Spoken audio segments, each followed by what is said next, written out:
अस्सलामुअलैकुम। आज जो हम टॉपिक पढ़ने वाले हैं that is histology of cartilage. So basically cartilage एक special type of connective tissue है जो कि हमारे पास प्रेजेंट होता है उन पार्ट्स ऑफ द बॉडी पे जहाँ पे हमें ज़रूरत हो सपोर्ट की प्लस मोबिलिटी की।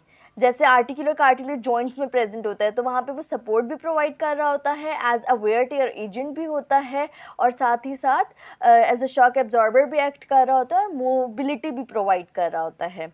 अब बात करते हैं पेरिकॉन्ड्रियम की। What is perichondrium? Perichondrium is basically outer most covering of the cartilage. जहाँ कार्टिलेज प्रेजेंट है वहाँ उसकी आउटर मोस्ट कवरिंग की फॉर्म में पेरिकॉन्ड्रियम भी प्रेजेंट है। पेरिकॉन्ड्रियम कंपोज्ड हुआ होता है of dense irregular connective tissue. अच्छा, अब पेरिकॉन्ड्रियम दो कार्टिलेजेस पे नहीं मिलता, ये बीसीक्यू में पूछते हैं। Fibrocartilage and articular cartilage, it is one of the form of hyaline cartilage। तो इन दोनों के ऊपर पेरिकॉन्ड्रियम हमें नहीं मिलेगी, ये कवरिंग एब्सेंट होगी वहाँ पर। A perichondrium is divided into two layers, outer fibrous layer and inner cellular chondrogenic layer। Outer fibrous layer जो है ये हमारे पास टाइप 1 कोलेजन से कंपोज्ड होती है, again BCQ point, and fibroblast cell से। आउटर फाइब्रस लेयर्स जो होती है ये हमारे पास blood supply, lymph supply, nerve supply, इसके पास हर सप्लाई जा रही होगी, सारे ऑक्सीजन न्यूट्रिएंट्स आ रहे होंगे। अब यही जो है आउटर फाइब्रस लेयर ये रिस्पॉन्सिबल है for the nourishment of chondrocytes. क्यों? क्योंकि हमारे पास कार्टिलेज की अपनी कोई ब्लड सप्लाई, नर्व सप्लाई नहीं होती, बल्कि ये अपनी आउटर मोस्ट लेयर से, आउटर फाइब्रस लेयर से सारी नरिशमेंट, जो ऑक्सीजन, जो न्यूट्रिशन चाहिए होता है ना कॉन्ड्रोसाइट्स को, वो ले रहे होते हैं फ्रॉम द पेरिकॉन्ड्रियम। फिर बात करते हैं सेल्यूलर कॉन्ड्रोजेनिक लेयर की। तो ये इनर मोस्ट लेयर होती है, यहाँ पे जो होते हैं प्रोजेनिटर सेल्स प्रेजेंट होते हैं जो कि कॉन्ड्रोब्लास्ट प्रोड्यूस करते हैं, फिर वो एज अ कॉन्ड्रोसाइट प्रेजेंट होते हैं इन द कार्टिलेजेस। अब कॉन्ड्रोसाइट की बात कर लेते हैं। तो what is chondrocyte? These are the cells of cartilage. ये हमारे पास जो हमारे पास कार्टिलेज के अंदर एक्स्ट्रा सेल्यूलर मैट्रिक्स होता है ना, उस मैट्रिक्स के अंदर छोटी छोटी सी स्पेसेस होती हैं जिनको कहते हैं लेक्यूने। उन लेक्यूने के अंदर एक कॉन्ड्रोसाइट या दो चार मिल के रहते हैं। अब कॉन्ड्रोसाइट जो है ये अपनी नरिशमेंट किससे लेता है? आउटर फाइब्रस लेयर की ब्लड सप्लाई से। और कॉन्ड्रोसाइट जो होते हैं ये हमारे पास extracellular matrix of the cartilage भी प्रोड्यूस कर रहे होते हैं। साथ ही साथ ऐसा एंजाइम जिसको कहते हैं मेटालोप्रोटीएजेस भी सिक्रीट कर रहे होते हैं जो कि इस एक्स्ट्रा सेल्यूलर मैट्रिक्स को डिग्रेड करता है और वहाँ पे लेक्यूने बनता है और कॉन्ड्रोसाइट जाके रहते हैं वहाँ पे।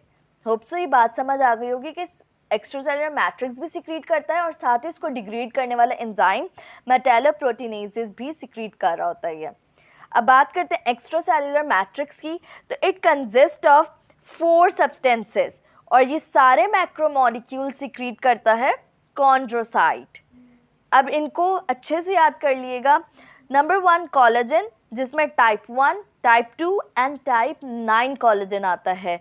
और वैसे अगर कार्टिलेज की बात की जाए तो इसमें type 2 is the most important. Non collagenous proteins में आ जाते हैं कॉन्ड्रोनेक्टिन एंड फाइब्रोनेक्टिन। फिर आता है हमारे पास हाइलुरोनिक एसिड जो कि एक नॉन सल्फेटेड ग्लाइकोज अमाइन है। फिर है हमारे पास प्रोटियोग्लाइकेन्स जिसमें chondroitin sulphate and carotene sulphates. Hyaluronic acid is a non sulphate, जबकि जो प्रोटियोग्लाइकेन्स है ये सल्फेटेड मॉलिक्यूल्स हैं। तो ये 4 चीज़ें हैं जो कि extra cellular matrix of the chondrocytes में प्रेजेंट होती हैं। Now let's discuss about the classification of the cartilage, जिसमें हमारे पास नंबर 1 आ जाता है हाइलाइन कार्टिलेज, जो कि हमारे पास mostly occurring cartilage in the body है। 3 टाइप्स ऑफ कार्टिलेज हैं जिसमें से सबसे ज़्यादा कॉमन और सबसे ज़्यादा पाया जाने वाला कार्टिलेज हाइलाइन कार्टिलेज है। अब ये सारे कार्टिलेज कवर्ड होते हैं बाय पेरिकॉन्ड्रियम, मगर हाइलाइन कार्टिलेज की एक फॉर्म आर्टिकुलर कार्टिलेज वो पेरिकॉन्ड्रियम से कवर नहीं होती। बीसीक्यू पॉइंट। अब ये जो आर्टिकुलर कार्टिलेज होती है ना, ये कहाँ प्रेजेंट होता है? इन साइनोवियल जॉइंट्स, वहाँ पे एक्ट कर रहा होता है as wear and tear form, resistant, wear and tear resistant, एक स्मूथनेस प्रोवाइड करने के लिए, फ्रिक्शनलेस मूवमेंट प्रोवाइड करने के लिए और लोड बेयरिंग सरफेस की तरह एक्ट करता है। और ये अपनी सारी न्यूट्रिशन रिसीव कर रहा होता है फ्रॉम द साइनोवियल फ्लूइड। क्यों? यहाँ पे ऐसा क्यों है? देखिए, मैंने आपको पीछे बताया था कि जितने भी कार्टिलेजेस होते हैं वो सब अपनी रिसीव करते हैं किससे? द पेरिकॉन्ड्रियम की आउटर लेयर, फाइब्रस लेयर। इसके पास पेरिकॉन्ड्रियम तो है नहीं, पेरिकॉन्ड्रियम नहीं है तो इसका मतलब है उसकी आउटर फाइब्रस लेयर भी नहीं है और ना ही वो ब्लड सप्लाई रिसीव कर पाएगा। तो इसलिए ये अपनी न्यूट्रिशन ले रहा होता है from the synovial fluid. Location की बात करते हैं तो ये कुछ साइट्स हैं जिनका आपको पता होना चाहिए। Initial skeleton of the foetus, जो फीटल स्केलेटन होता है वो, then epiphyseal growth plate, laryngeal cartilages, tracheal and bronchial cartilages, costal cartilage of rib, articular cartilage of joint and nasal cartilages. ये सारी साइट आपको याद रखनी है। अगर मैं इसको थोड़ा सा आपको इजी वे में हिंट दूँ तो देखिए, नाक से शुरू करें, nasal cartilage, then laryngeal cartilage, then tracheal cartilage, tracheal and then bronchial cartilage. उसके बाद बोन्स में आ जाए तो हमारे पास आ जाता है foetal bones, epiphyseal plate and articular cartilage. Now composition की बात की जाए, अगेन बीसीक्यू पॉइंट के हाइलाइन कार्टिलेज में मोस्टली चीफली कौन सा कोलेजन पाया जाता है? टाइप 2। टाइप 2 कोलेजन जो होगा वो हाइलाइन कार्टिलेज में पाया जाता है। इसके अलावा हाइलाइन कार्टिलेज हाईली हाइड्रेटेड होता है, इसमें वाटर का 60 to 80% कंटेंट पाया जाता है जो इसको high degree of resilience provide कर रहा होता है। हाइलाइन कार्टिलेज का जो ये एक्स्ट्रा सेल्यूलर मैट्रिक्स है, इसकी 3 जोन्स हैं ऑन द बेसिस ऑफ जब हम इसे एग्जामिन करते हैं अंडर माइक्रोस्कोप। जो पेरीसेल्यूलर मैट्रिक्स होता है it is the outer most, जो कि इंटेंसली बेसोफिलिक होता है। क्यों? क्योंकि यहाँ पे abundant amount of sulphated proteoglycans present होते हैं और कोलेजन कम होता है, लेस प्रेजेंट होता है, ऑलमोस्ट नो के बराबर।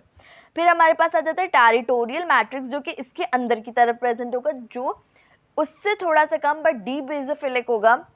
इसमें हमारे पास कोलेजन और सल्फेट प्रोटियोग्लाइकेन्स बराबर प्रेजेंट होगा। जबकि जो इंटर टेरिटोरियल मैट्रिक्स है, the inner most region is rich with type 2 collagen and lack sulphate proteoglycan, और इसीलिए ये लाइटली बेसोफिलिक है। 3 जोन्स बता दी मैंने आपको। अब लास्टली मैं आपको ये बता दूं कि माइक्रोस्कोपिकली अगर आप पिक्चर देखते हैं तो इसमें ये कैसे होते हैं कि कॉन्ड्रोसाइट अरेंज्ड हुए होते हैं इन 2 और 4 cluster cells, isogenous group of cells की फॉर्म में। Let's see its picture. Now this is hyaline cartilage that consist of isogenous group of 2 to 4 cells present in a lacunae. ये लेक्यूनर स्पेसिस में present है 2 to 4 cells के group की form में। अब बात करते हैं फाइब्रोकार्टिलेज की। तो फाइब्रोकार्टिलेज हमारे पास एक टफ और स्ट्रॉन्ग रेजिलेंट टिश्यू की तरह एक्ट करता है हमारे पास, और ये अगेन कवर्ड नहीं होता विथ पेरिकॉन्ड्रियम। अब इसके एक्स्ट्रा सेल्यूलर मैट्रिक्स की बात की जाए तो ये रिस्ट होता है विथ टाइप 1 कोलेजन। डिफरेंस समझ आया आपको? हाइलाइन में क्या था? टाइप 2 कोलेजन, और इसमें क्या है? Type 1 collagen. और इसमें ग्लाइकोप्रोटीन्स, हाइलुरोन एंड एग्रीकैनिन सब प्रेजेंट होता है, बट कोलेजन का फ़र्क क्या है? टाइप 1 ज़्यादा होता है।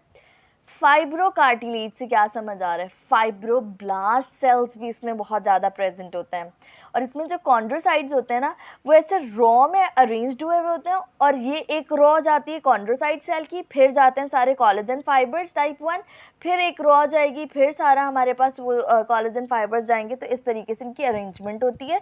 जब पिक्चर देखें तो देखेंगे और अच्छे से समझ आएगा। और ये एसिडोफिलिक होते हैं। हाइलाइन कार्टिलेज क्या होते हैं? बेसोफिलिक थे।